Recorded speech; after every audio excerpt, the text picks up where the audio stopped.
Hello, this is Virgil Labrador, Editor-in-Chief of Satellite Markets and Research, and we're here in Johannesburg, South Africa at the SatADSL booth at Satcom Africa 2013 with Fulvio Sansone. He's the Chief Technology Officer of SatADSL, and Jerome Putt, who's the Chief Commercial Officer. So we got the person who's in charge of sales and marketing and the guy in charge of engineering and R&D. So maybe Jerome, you started off. Just give us a brief overview of your company and what you do. Okay, so SatADSL has been established a couple of years ago. We are seated in Brussels, Belgium. We provide capacity from satellite operators. We define our own service packages, and we sell our services, which are basically internet access services over satellite. We sell the services over sub-Saharan Africa, and we come to the market through our network of highly skilled partners who hold both licenses, ISP and VSAT. Now, Fulvio, can you describe to me the architecture of the system that you have here for Africa? Yeah, we use the technology provided by Newtec, SatTPP technology. Mm-hmm. So it's a star architecture with the hub in Luxembourg, operated by SES. Mm-hmm. And we have developed our own service delivery platform, which interfaces with the satellite hub and allow us to provide services to our customers and to allow our partners, distributors, to access information and manage their own customer base. Right. And are you present in all of Africa? All 54 countries? Or? Only sub-Saharan Africa. Only sub-Saharan Africa. So around between, I think, 38 countries. What I can add from a commercial point of view is that today we are offering service and we have customers in like 15 to 18 countries today. But of course, as Fulvio says, we cover all of sub-Saharan Africa. So we are targeting to offer service in 30-35 countries within a couple of years. So Jerome, you said you have partners, you have resellers in each country. How does that work? That's right. So we don't go to the end user directly. What we do, we team up with highly skilled companies which are experienced in offering VSAT services. So as I said, they hold ISP and VSAT licenses, and they know their market. So we partner with them. They get from us the services, they get from us training, commercial training, technical support, and they're most welcome also to come to us with specific requirements they can get from their own customers.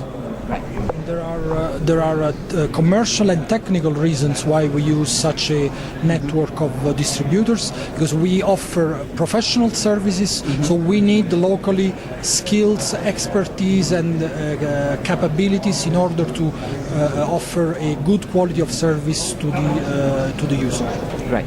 Now, what made you decide to focus just on Africa at this time?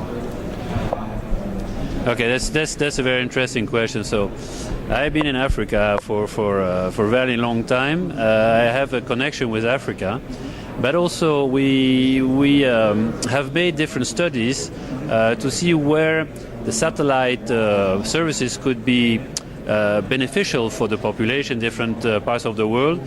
And we made studies in the late 90s and in late 2009.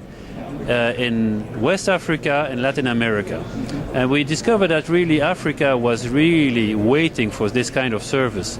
So at that time we were consultants. We made very good reports, very positive and very encouraging. And based on our own reports, we decided to jump into the cold water and to become satellite service operator ourselves, but based on the study we made ourselves actually. Right. And how has it been so far? Has it met your expectations? Well, yes and no, or no and yes. So this service has been offered by SES in Europe to the consumer market.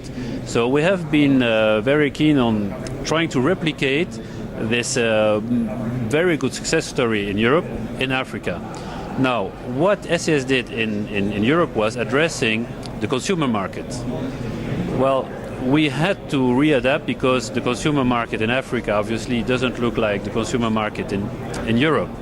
So we have adapted our business plan and our service, and we are really targeting on very qualitative services for the professional market in a mid-layer, so not serving the big headquarters nor the consumer, but we are really focusing on very specialized niche markets with specialized services. And this is what we do since 2 years, and these are the base on which we are growing now. Right. Now, there's been a lot of talk about the promise of Africa and the potential, but there are also challenges here. Did you encounter any challenges too in introducing your service, to the African countries, both from a commercial and technical point of view? Okay. Maybe we start with technical. Yeah, start with technical. Rhinos running into the antenna is one of the challenges that It happens more often than you would think. No, but like regulatory... Well, this maybe I can say. So for us, there are hurdles. First of all, from a commercial point of view, the commercial cycle to sell and to get customers on board in Africa is different from Europe. It takes longer. But it proves to be beneficial on the long term. So the selling cycle is longer, so you have to be patient. And you have to be in all the different countries and to establish very good relationship. Secondly, the regulations has been a hassle in the last years, but now many countries are improving and are trying to open and to be as competitive as other countries in Europe and in the US. So it's improving. But there are still some gray zones and it's not always easy. Right. Now, finally, a very important difficulty that anyone like us encounters is the logistic parts. How do you get terminals at the best price to Sierra Leone, to Zimbabwe, to Botswana, to South Africa? All this it stays quite a challenge to keep the lowest prices for end user equipment in VSAT telecommunications. But okay, we have been fighting to find a lot of solutions, and we are getting there. We are improving a lot. So this is what makes our success. But it has basically these are the three hurdles that I see from the commercial point of view. Now, do you have anything to add to that, Fulvio? No, that's basically the point. On the other end, from a technical point of view, we have found excellent skills in the African partners, in IP networking, in all in installations, VSAT support. So, on this respect, the partners that we find are very skilled, very good, and are perfectly capable of providing the service to the end user. Well, on that note, thank you very much, Fulvio and Jerome, for being part of this videocast. And for all of you out there, for all the news and information on the global satellite industry, you always have Satellite Markets and Research at www.satellitemarkets.com.